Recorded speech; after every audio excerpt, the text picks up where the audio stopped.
Hi, welcome to Give Me the Bible, where God's Word speaks for itself.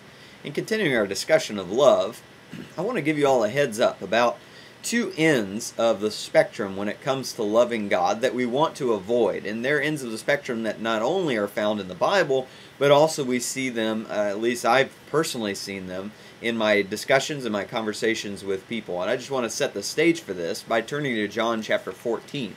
John chapter 14, notice what Jesus says here.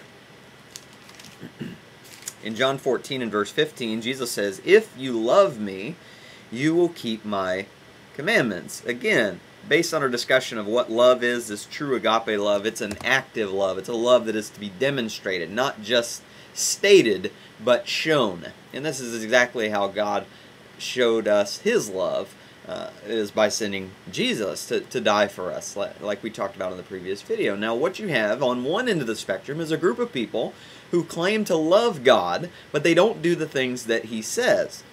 God for them is more of kind of an emotional thing, kind of just based on some sort of personal relationship, and maybe they've got the cross around their neck, and they've got other decorations in their house that show that they just love God, and they maybe go to church once in a while, don't really read their Bibles much, if at all, but hey, you know, they love God, and that's what they go around telling people. Well, the problem is that's just not what biblical love is. Jesus says, if you really love me, you will search the scriptures, find out what my commands are, and keep them, because that's how you show Him your love. I think this is what happens to the people in the scenes that Jesus paints, like for instance in Luke chapter 6.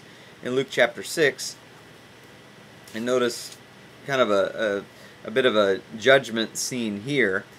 He says, why do you, in verse 46, Luke 6:46, why do you call me Lord, Lord, and do not do what I say?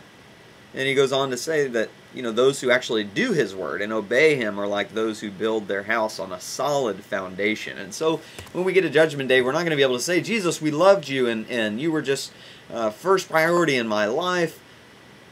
But Jesus is going to have to look at us and say, okay, but did you really show me that you loved me by obeying me and doing what I said? That we want to avoid that end of the spectrum of claiming to love Jesus but not actively demonstrating that by being serious about finding out what Jesus says and His apostles and prophets say about Him and following His commandments and doing His will.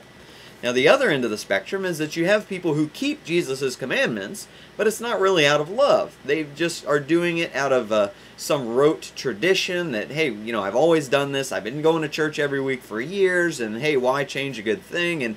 And yeah, I checked my list off. I read my Bible, you know, said my prayers, did this, did that, and religion just becomes this robotic, mechanical, going through the motions type of thing. And the Bible also condemns that sort of behavior as well. And there's so many examples we could show of this. Let me just show you one in Revelation chapter 2.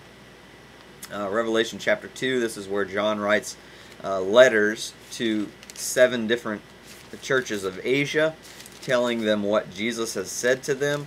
And here's a church that's located in the city of Ephesus. And notice in verse 2, Jesus says, I know your deeds and your toil and perseverance, and that you cannot tolerate evil men, and you put to the test those who call themselves apostles, and they are not, and you found them to be false. And you have perseverance, and have endured for my name's sake, and have not grown weary. So Jesus really commends them for their action, for their deeds that they've been doing. However, He does say this in verse 4, but I have this against you, that you have left your first love.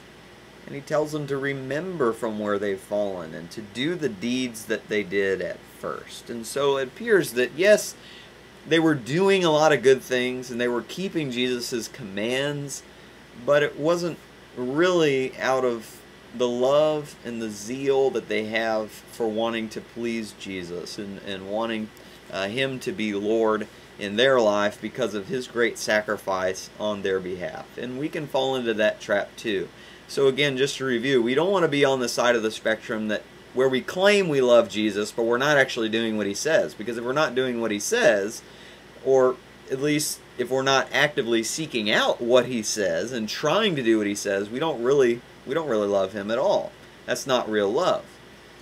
But then on the other hand, if we're just being mechanical robots going through the motions because, hey, it's what we've always done and it's what our parents told us, and, you know, the preacher, I really like the preacher, so I'm just going to go and listen to him, but there's no real motivation of love from the heart in the deeds that we do and the actions that we commit in our life. That's dangerous too. We want to find this perfect balance of keeping Jesus' commandments because we love him and keeping love as our greatest motivator. I hope that that's helpful, and Lord willing, I'll see you next time.